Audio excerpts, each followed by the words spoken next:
Hello YouTubers, you're watching Just Do It Yourself channel, and today we have 2014 Chevy Malibu and we will replace rear brakes. So we'll start with removing the wheel. The car is on a jack stand, 22mm socket, using 1/2-inch electrical impact.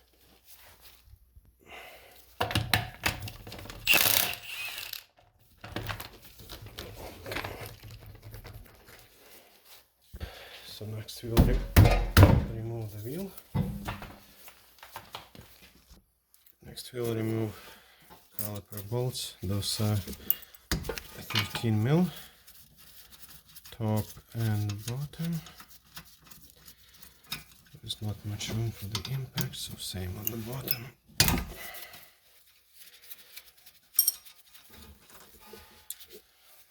And we will pull the caliper off. And we will hang it over the hook. Next we'll remove the brake pads. The issue is those ones that they are seized, so the outer pad is stuck and is wearing, as well as overheating the brakes. So you can see there is not much left on the outer pad, and those should come out just with your fingers. So you see this pad is pretty much overheated and gone. Next we will remove two caliper bolts, 18mm top and bottom over here.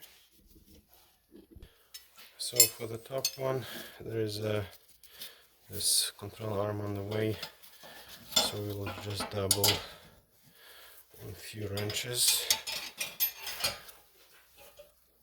and we'll get it loose.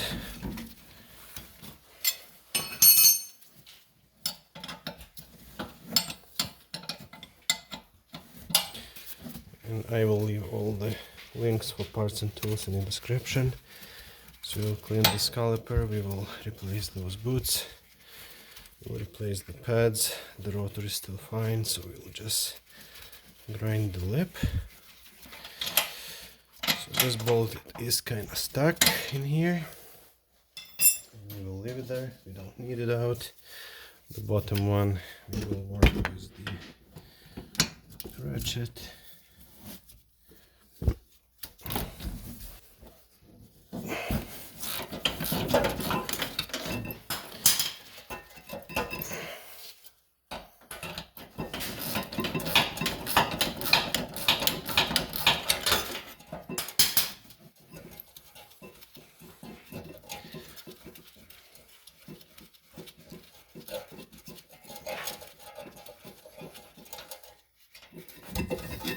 So that is off. You can see there was some Loctite on the bolts. Next we will remove the rotor itself. There is a T15 or T30 screw, so you just give it a good slam. And normally after that it should get loose quite easily.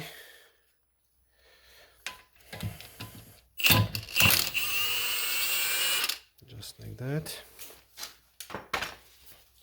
And all this screw does, it just holds caliper in rotor in place. So we'll get this removed. So next we will use flap wheel on the grinder and remove those lips so the new pads are sitting properly. As well as we'll go ahead and clean this area from any rust. We'll clean this area and this two surfaces, those two, and of course the caliper itself. So just use wire wheel and we'll go around and clean this up. So the wheel hub is all cleaned up. Next we'll move to the caliper itself. So we will remove this hardware. well stuck.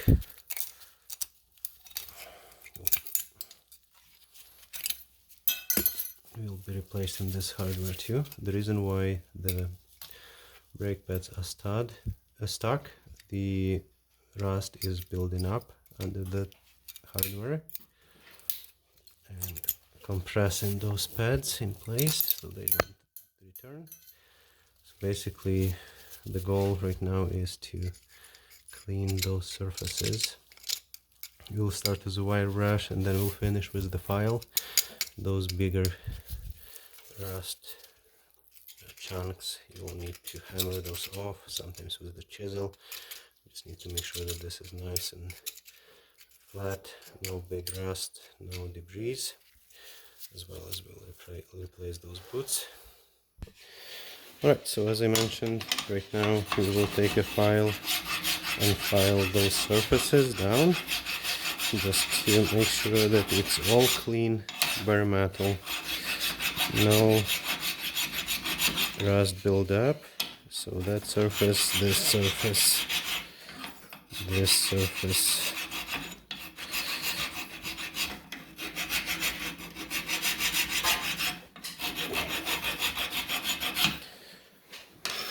and same on the other side.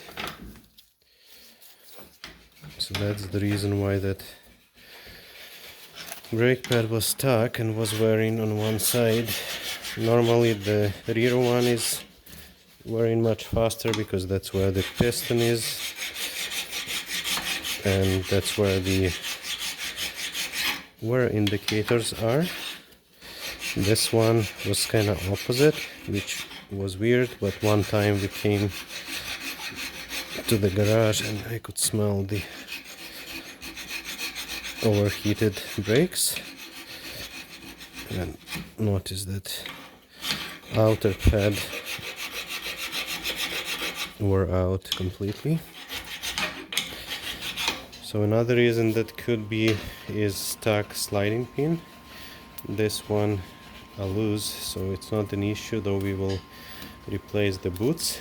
They are super cheap, but if they crack they will destroy all your hard work on replacing the pads. So they're like $6. So next we will actually remove, let's start with the top one. They are different, so need to pay attention. So we will remove this. You can see it's clean grease, so we don't need to worry about wire brushing it inside. We will just clean it nicely, check for any rust, any excessive wear, and it looks fine. Next we will remove the boot itself. This one is also still fine, but we will replace with the new one. So we will take some paper towel, go inside, clean it, as well as we will clean this groove around.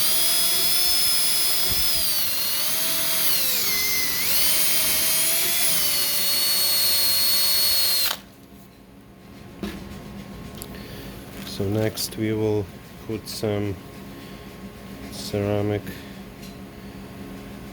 grease. It's designed specifically for brakes. You don't want to put too much because there is not much room inside. So now we will install that boot, and as well as on the pin itself we will put some grease, some at the end, and we will slide it in.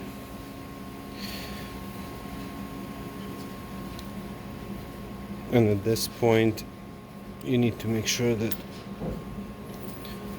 this pin goes inside all the way, because if there is too much grease it won't.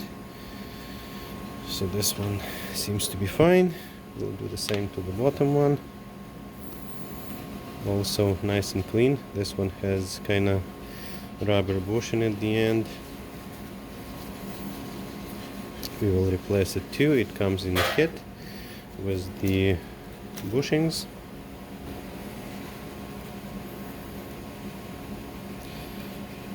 So we'll remove this one. If you're just greasing yours, you can keep this one. Again, we will clean it, put the new one in or on.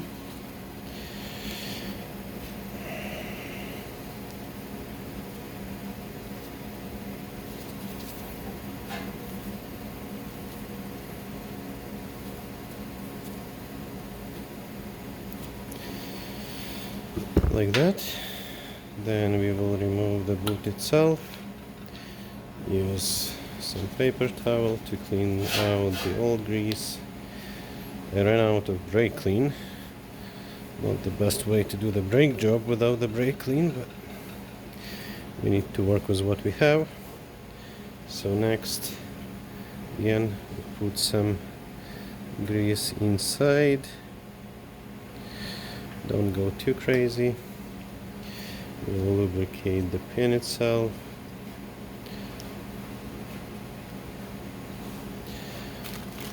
Put the bushing in, or a boot. We'll slide this in. Make sure that it moves freely. Next we will apply some grease where those hardware pieces sit, and this will just prevent from moisture getting behind and rusting again and creating the same issue that we have now. One thing to be considerate is that this piece will be sitting quite close to your rotor, so you need to make sure that there's not too much of that grease. So now we'll just install the hardware. Hardware comes with the pads. The boots we need to order separately, though they are normally super cheap and many people overlook that step. So I'll just put this hardware top and bottom.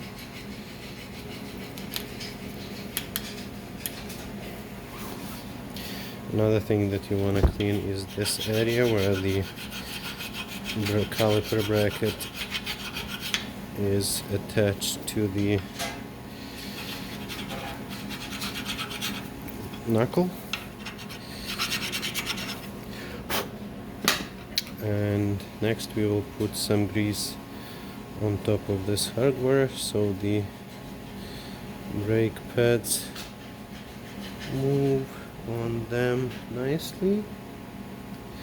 Again, don't put too much, just enough. Alright, so our caliper is nice and clean. This surface, those two surfaces. So next, because this, like you can see that the boot has a few cracks, which is not great, but there's no leaks, so we'll go with that for now.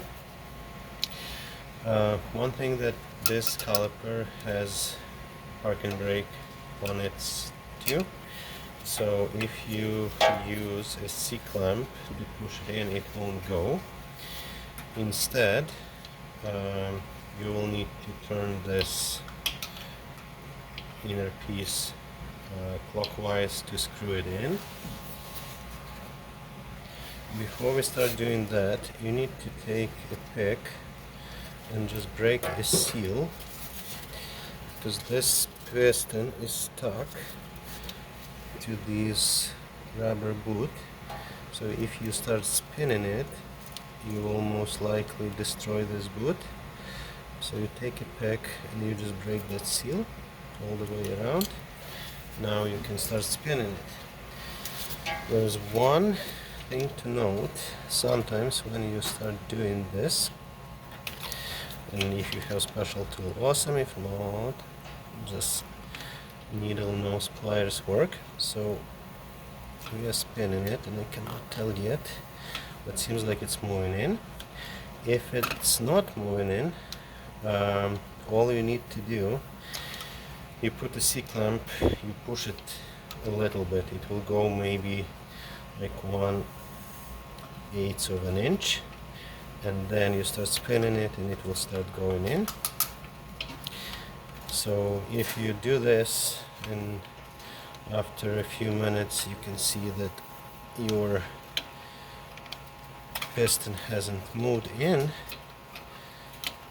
Just put a C-clamp, press it gently, don't go too hard. You will see it will move like a quarter of an inch maybe, and then it will start engaging.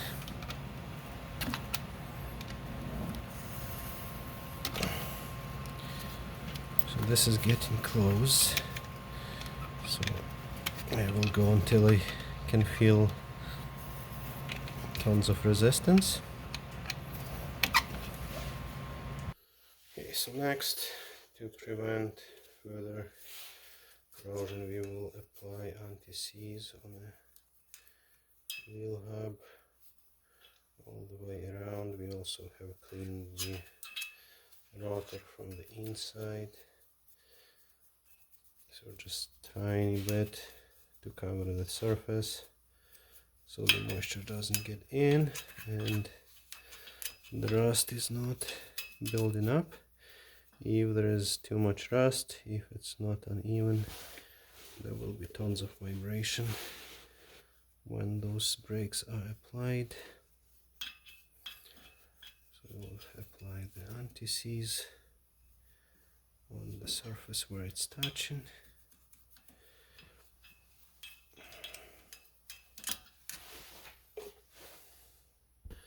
Next we will install the rotor.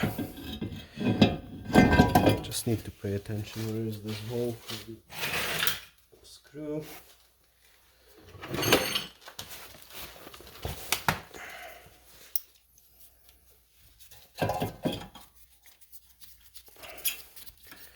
So this doesn't have to be crazy tight, it's just to hold the rotor while we are installing the brakes. So now we'll put the caliper back on.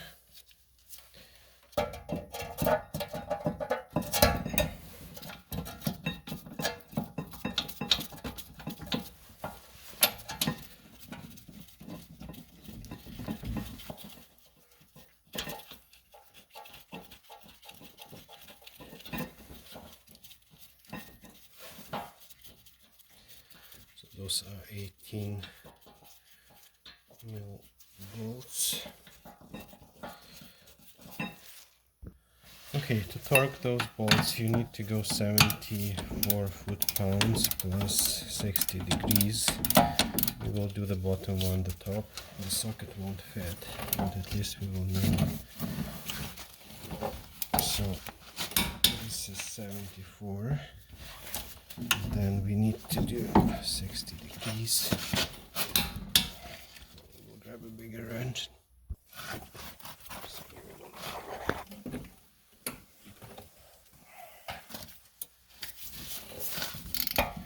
we'll add 60 degrees, which is plenty. You're looking probably 100 foot-pounds at the end of the day. Same here.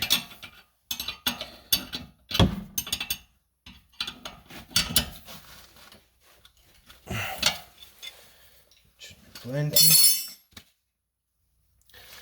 So I will install the pads. The pads with the wire indicator go on the inside, while the other one goes on the outside. What you want to make sure is, we'll start with the, what you want to make sure is that when the pad goes inside, it is loose.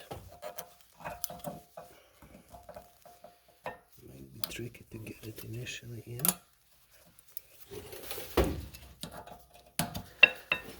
But when it's in, it should be very loose. Same for the bottom, back one. Alright, so next we will apply some brake grease on the caliper piston, as well as those lips on the other side, just to prevent any squeaking when we apply brakes. And now we will put the caliper back on pads. So we'll install the caliper, the 13mm bolts, top and bottom. Do the top and the bottom.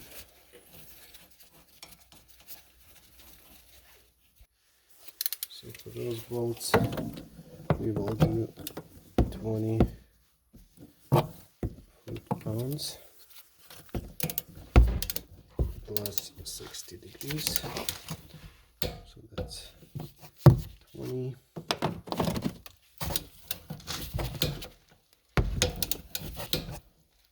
And that will be 60 degrees. Same for the bottom. Next we will put the wheel back on.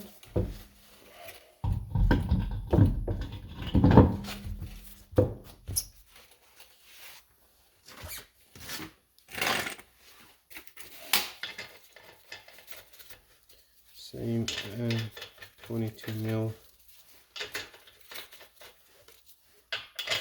lug nuts. Snug.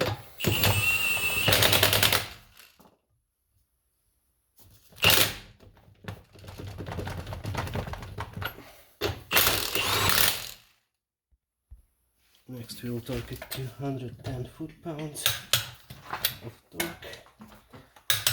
And last thing would be to go inside the cab and pump the brakes, so those pads get close to the rotor. Other than that, it's done. Thanks for watching. Please like and subscribe. And as always, just do it yourself.